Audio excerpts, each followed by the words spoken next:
You open your eyes to a ceiling that isn't really a ceiling.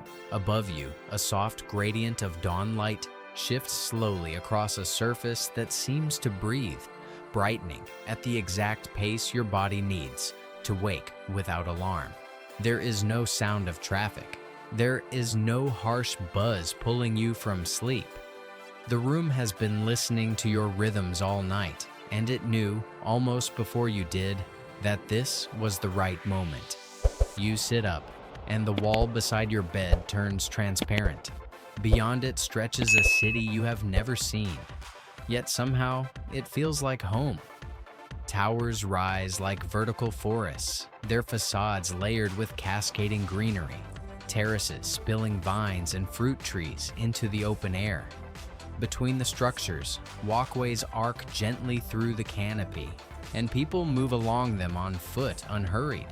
You notice something strange almost immediately. There are no cars below, no roads carving the ground into gray ribbons. The street level is a continuous river of gardens, ponds, and winding paths. You step toward the window and it opens into a balcony. The air that meets you is cool and clean, carrying the scent of soil after rain. You breathe it in, and you realize you cannot remember the last time air felt like this, alive and uncomplicated. Then you understand why. The buildings themselves are doing the breathing. Their living surfaces pull carbon from the sky and release oxygen back, and the entire city functions less like a machine and more like an ecosystem that decided to learn architecture.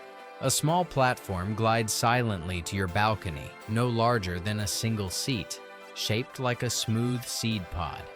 You step inside without thinking, the way you might step onto a familiar path. It lifts and joins a flowing current of others, all moving in quiet coordination through the open space between towers. There is no congestion. No one waits. The pods weave around each other with a grace that looks almost choreographed, and you slowly realize this is exactly what it is. Every vehicle in the city is part of a single shared intelligence, so nothing ever competes for space. Traffic as a problem simply stopped existing. People here would struggle to even understand what a traffic jam was. The pod descends toward the ground level, and you discover that what looked like decoration from above is actually the city's foundation.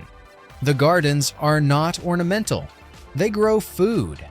Entire neighborhoods cultivate what they eat within steps of where they live, and the surplus flows to anyone who needs it.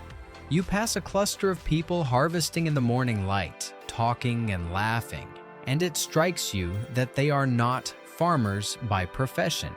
They simply chose to spend part of their morning here, because growing things is something humanity rediscovered it enjoys once survival stopped depending on it.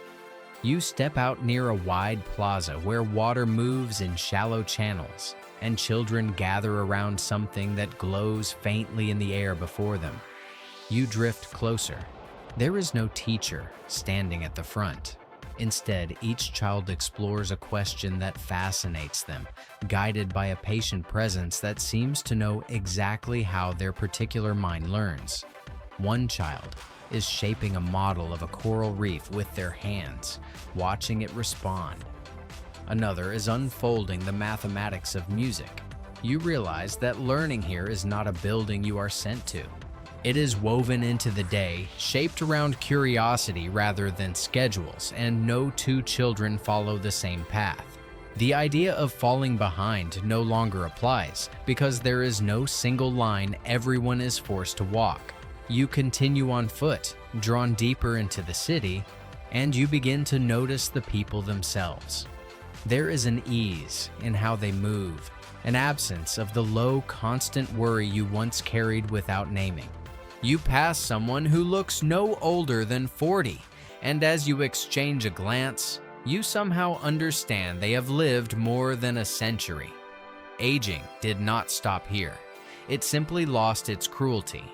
Bodies are tended quietly and continuously, repaired before damage ever becomes illness. so that the long human life is not a slow decline, but a long, open plateau. People spend their additional decades not enduring, but exploring, creating, beginning again. You reach the edge of the city where it meets the sea, and here the water does something you did not expect. It rises into structures, floating districts spread across the surface, rising and falling gently with the tide. Their lower levels open to the ocean itself. You watch people descend into transparent galleries beneath the waves, where they tend gardens of kelp and shellfish that clean the water as they grow. The ocean is no longer something humanity took from. It became a partner. The coastline you stand on was rebuilt to welcome the rising sea rather than fight it, and in doing so, the cities learned to float. If this journey is stirring something in you, a quiet sense of a world worth reaching for, take a moment to subscribe and walk beside us into more of these futures. Every place we explore together is a glimpse of what we are still capable of becoming, and the more of us who imagine it, the closer it feels. Now, let the journey continue. A wide transit line carries you upward, away from the water, and the city falls away beneath you until you can see its full shape. From here, you understand it completely. Nothing was built outward in endless sprawl. Everything grew upward and inward, leaving vast stretches of land returned entirely to wilderness. Beyond the towers, forests run unbroken to the horizon, threaded with rivers that no one dammed and no one polluted.